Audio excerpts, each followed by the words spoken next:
Hello everyone, Zach Barnes here, welcoming you to this week's edition of Heard That. This last week was basically about as close to perfect as you could ask for the Buffs and Lady Buffs. It all started Thursday with men's soccer going on the road to Lubbock Christian, where the Buffs ended up with a big 1-0 overtime win over Lubbock Christian with the Rafael Vasconcelos goal. And then later on in the week for men's soccer on Senior Day on Saturday, the Buffs ended up with a big 3-0 win over Eastern New Mexico. Well, I think first of all, it's great to win. Second of all, we got out of the weekend very healthy, and I still feel the team is going in a kind of an upward trajectory in terms of our going in the right direction. And like I said, it's kind of a cliche, but we're just going to try to keep one game at a time. And next most important thing is on Thursday, and get ready to play and kind of stay in our routine and hopefully go down to Odessa and get a result. Battles that pass attempt headed up. You still have a chance.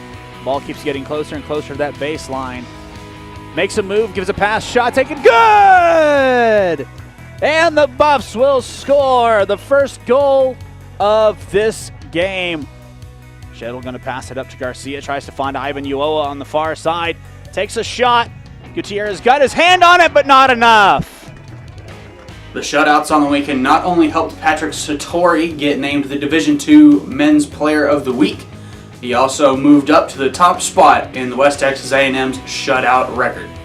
Well, the guys in front of him played fantastic, and kind of my philosophy of goalkeeping is don't beat us, and make one big save a game. If you can do that, then we're going to be in good shape. And Pat has not beat us this year, and second of all, when he's needed to, he's made one or two big saves a game, and the guys have limited his accessibility to the shots and all that kind of stuff, and he's done great handling crosses and long free kicks, and really that's a tribute to Coach Crowder. He's been working with Pat for almost 2 years now. You can just see the progress that's been made as a goalkeeper, and his maturity level and his understanding of the position has grown tremendously. So we're happy for Pat, and we're just happy for the team and everybody, but our whole team defending has been really good this year. Up next for the Buffs, they will hit the road one more time. First, they will see UT Permian Basin on Thursday and Eastern New Mexico on Saturday. Well, so fresh, we're gonna go down on the day of, and what I was trying to figure out is just to minimize the amount of time on the road. And so we're gonna go down the day of and play and come back, and that way they at least can sleep in their own bed on Friday night and Thursday night, and get ready to go to Eastern. And that's going to be a tricky one because it's their senior day and it's their last game of the season, and you just don't know what you're going to get, and whether how motivated the team is going to be and how motivated their players are going to be, and just it's a crapshoot. You just don't know. And like I said, so that's why we just try to worry about ourselves and making sure our team is ready to play and motivated, and reminding them that they have a lot to play for still. Lady Buff Soccer also continuing their winning ways with two big wins over this last weekend. First on Friday, Lady Buffs ended up with a big 2-1 victory over Texas A&M Commerce. Forbes going to kick this one up. It looks like it's going to go in! Karen Forbes with the dab! And the goal for the Lady Buffs. That was gorgeous. Kick is up, looks good. Debisette gets her head on it. This one's going to go in! Lady Buffs win in overtime and get the upset over the number 21 ranked Texas A&M Commerce Lions. And then on Sunday, the Lady Buffs with a big 2-1 win over Texas Women's. Debisette has an open chance, and the ball might go. It's slowly rolling in. The ball is going to go in. I think that one's going to count. Caitlin Steele, I believe, will get the goal for the Lady Buffs. Free kick here. He's going to try and put one in. Shot taken, just hits the crossbar, still inbounds. Dockery puts a shot, and that one's in. After the weekend, the Lady Buffs have now extended their winning streak to 7 in a row. Up next for the Lady Buffs, they'll actually play Eastern New Mexico on the road tonight. And also on Sunday, the Lady Buffs will host their senior day against Midwestern State. Lady Buff Volleyball also with basically a perfect weekend of their own. Lady Buffs saw the Cameron Aggies and the Mustangs of Midwestern State this last weekend, ended up winning both of those games in 3-set sweeps. We did some really good things. what was really amazing was at the Eastern match on Tuesday, one of our top offensive players went out, and so Laramie Lancaster played, and she did not have a good game Friday. And then on Saturday, she hit for a great number, and she actually puts up a much bigger block on team's strongest player, the outside. So Libby Strickland now is starting to get in, and I mean, she hit 300 for the weekend, which is great. So for the first time probably in about 4 weeks, I saw stuff that we're training on working. And when they started making a surge at Cameron, it was 15-7 and tied up 15-15, and it's like, okay, here we go again. And I think we won 25-16, and then against Midwestern in the third set, 14-6. And they started making a surge, and then we stopped it. So there's growth. Lady Buffs with a tough challenge coming up next, where they will see Angelo State and Tarleton State on the road Friday and Saturday.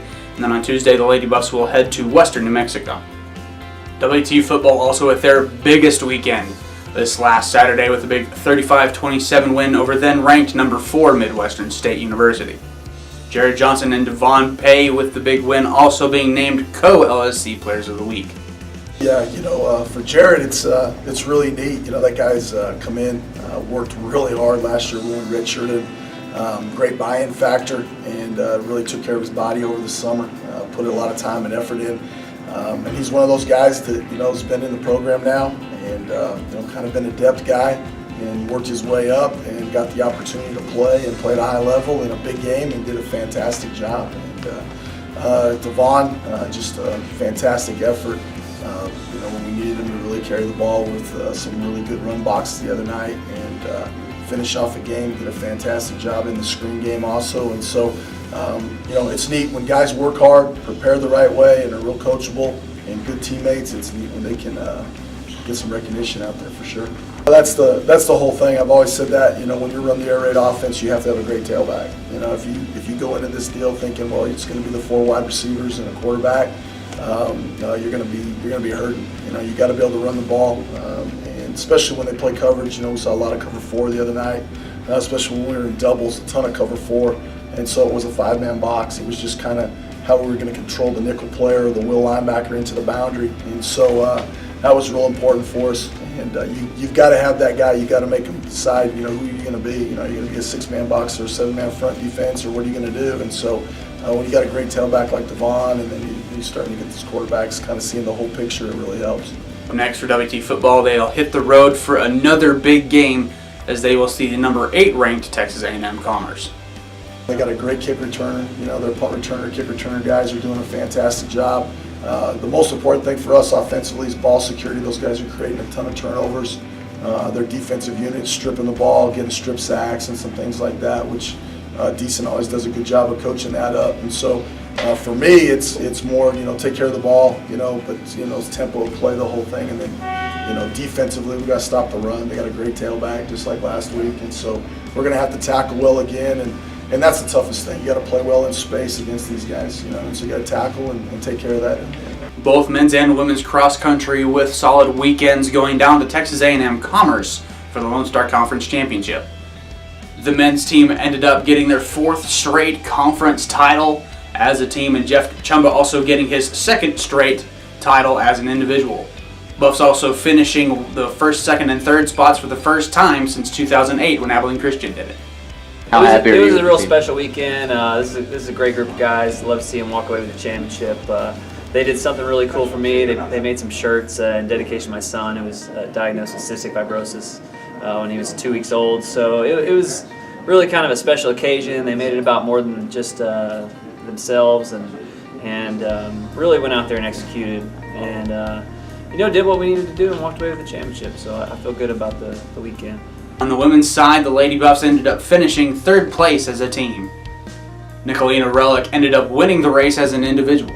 I walked away feeling really good about how the squad performed. The championship team didn't have any freshmen in their top 5. The 2nd place team, only their number 5 was a freshman. And so for us to come in with 6 out of 7 of them being freshmen and walk away with 3rd, I was very pleased with that. Up next for both teams on November 5th, they will head to Denver, Colorado for the South Central Regional Championship.